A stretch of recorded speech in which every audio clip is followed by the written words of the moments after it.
नमस्कार, आप देख रहे हैं 4 PM और मैं हूं आपके साथ निधि तिवारी। बीते कई हफ्तों से ईरान और अमेरिका के बीच युद्ध की खबरें लगातार आ रही हैं, लेकिन अब लगता है कि आखिरी घड़ी आ चुकी है। बारूद के ढेर पर बैठे दोनों देश किसी वक्त भी युद्ध में उतर सकते हैं और ये बात हम नहीं कह रहे हैं, बल्कि ये कहना है रूस के विदेश मंत्री सर्गेई लावरोव का, जिन्होंने अपने हालिया इंटरव्यू में ये साफ कर दिया है कि ईरान पर अमेरिका द्वारा किया गया कोई भी नया हमला गंभीर नतीजा लाएगा।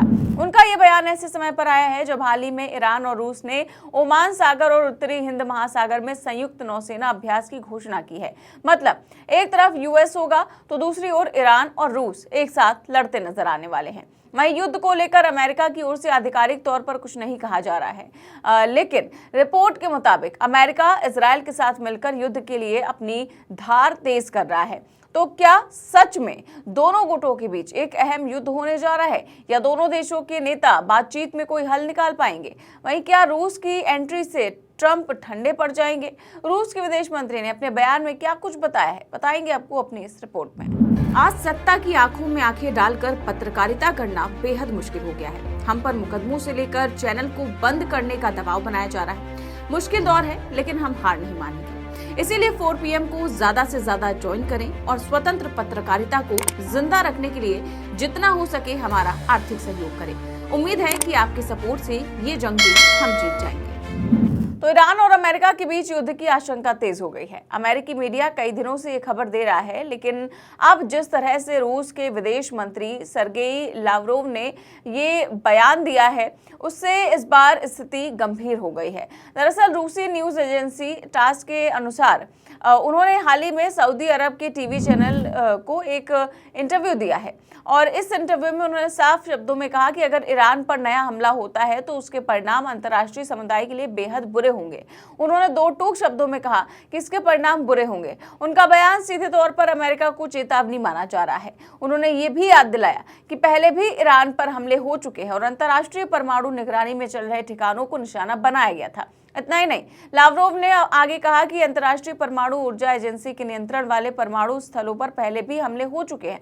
यहाँ वो सीधे तौर पर इंटरनेशनल एटॉमिक एनर्जी एजेंसी की निगरानी में मौजूद परमाणु ठिकानों की बात कर रहे थे। उन्होंने कहा कि उस समय परमाणु दुर्घटना का वास्तविक खतरा था।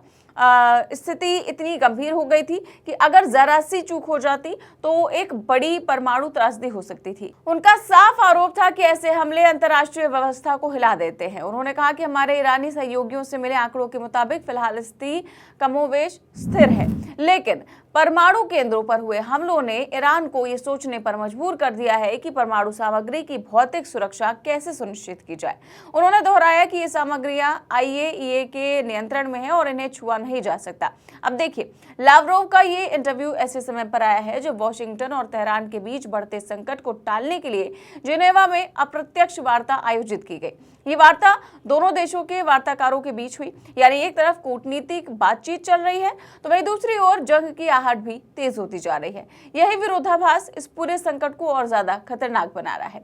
इस बीच अमेरिकी मीडिया पोर्टल ने खुलासा किया है कि मध्य पूर्व में अमेरिकी सेना की भारी तैनाती की जा रही है। रिपोर्ट के मुताबिक 2 विमान वाहक पोत, 1 दर्जन वॉरशिप, सैकड़ों लड़ाकू विमान और कई एयर डिफेंस सिस्टम तैनात किए गए हैं। ओपन सोर्स ट्रैकिंग से पता चलता है कि 150 से ज्यादा कार्गो फ्लाइट्स हथियार और गोला बारूद लेकर इस क्षेत्र की ओर जा रही है। इसके अलावा F-35, F-22 और F-16 जैसे करीब 50 आधुनिक लड़ाकू विमान भी इलाके की ओर बढ़ रहे हैं। रिपोर्ट में यह भी दावा किया गया है कि पूर्व अमेरिकी राष्ट्रपति डोनाल्ड ट्रंप के एक अनजान सलाहकार ने कहा है कि उनके आसपास के कुछ लोग उन्हें ईरान के साथ युद्ध में जाने के खिलाफ चेतावनी दे रहे हैं। लेकिन उसी सलाहकार ने यह भी कहा है कि उन्हें लगता है कि अगले कुछ हफ्तों में कार्रवाई न होने की 90% संभावना है। यानी कि सत्ता के गलियारों में भी युद्ध की चर्चा तेज है। 2 इजरायली अधिकारियों ने भी संकेत दिया है कि इजरायल कुछ ही दिनों में युद्ध की तैयारी कर रहा है और सरकार बदलने के लिए एक अभियान चला रहा है। इजरायली मीडिया के मुताबिक सेना को हाई अलर्ट पर रखा गया है। वरिष्ठ अधिकारियों का मानना है कि ईरान के साथ टकराव जल्द ही शुरू हो सकता है। इजरायल की विदेश और रक्षा समिति के अध्यक्ष ने साफ कहा कि हम ईरान के संदर्भ में चुनौतीपूर्ण दिनों का सामना कर रहे हैं। जनता और अधिकारी हर स्थिति के लिए तैयार है। दूसरी तरफ तमाम सैन्य अधिकारियों के बीच रूस और ईरान ने भी अपने रणनीतिक संबंधों को नए स्तर पर ले जाने का फैसला किया है। दोनों देश परमाणु ऊर्जा के क्षेत्र में अरबों डॉलर के समझौते पर काम कर रहे हैं। रूसी ऊर्जा मंत्री ने तेहरान में घोषणा की है कि रूस ईरान में नए परमाणु बिजली संयंत्रों के निर्माण की संभावनाओं पर गंभीरता से काम कर रहा है। मौजूदा परियोजना के तहत बुशर परमाणु संयंत्र की दूसरी और तीसरी यूनिट का काम जारी है।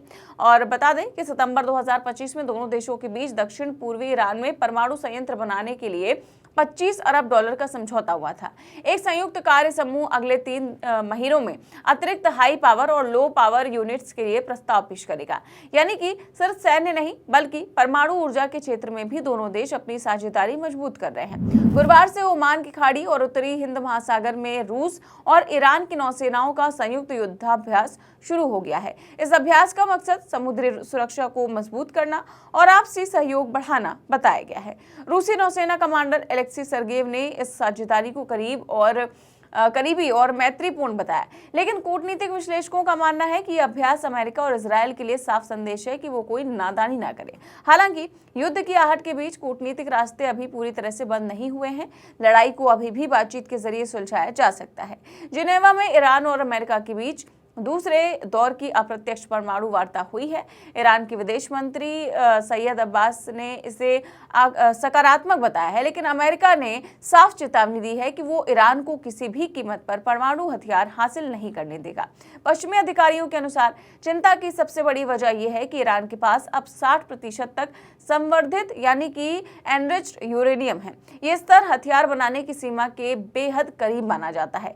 यही कारण है कि अमेरिका और इजरायल दोनों बेहद सख्त रुख अपनाए हुए हैं। अब सवाल यही है कि क्या आने वाले हफ्तों में अमेरिका ईरान के परमाणु ठिकानों पर स्ट्राइक करेगा।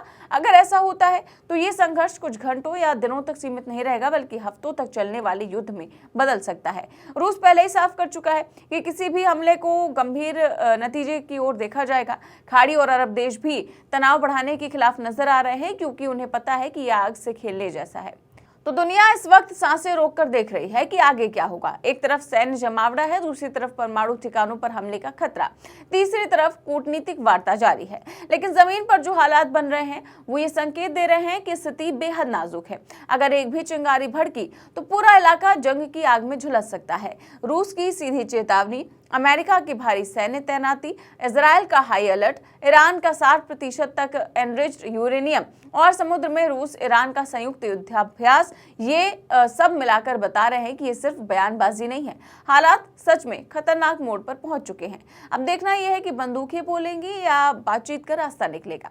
दुनिया की नजरें जिनेवा से लेकर तेहरान, वॉशिंगटन और मॉस्को तक टिकी हुई हैं। फिलहाल इस खबर में बस इतना ही। देश और दुनिया की तमाम बड़ी खबर जानने के लिए देखते रहिए 4PM न्यूज़ नेटवर्क। चैनल को सब्सक्राइब भी करिए और ज्वाइन भी करिए। नमस्कार।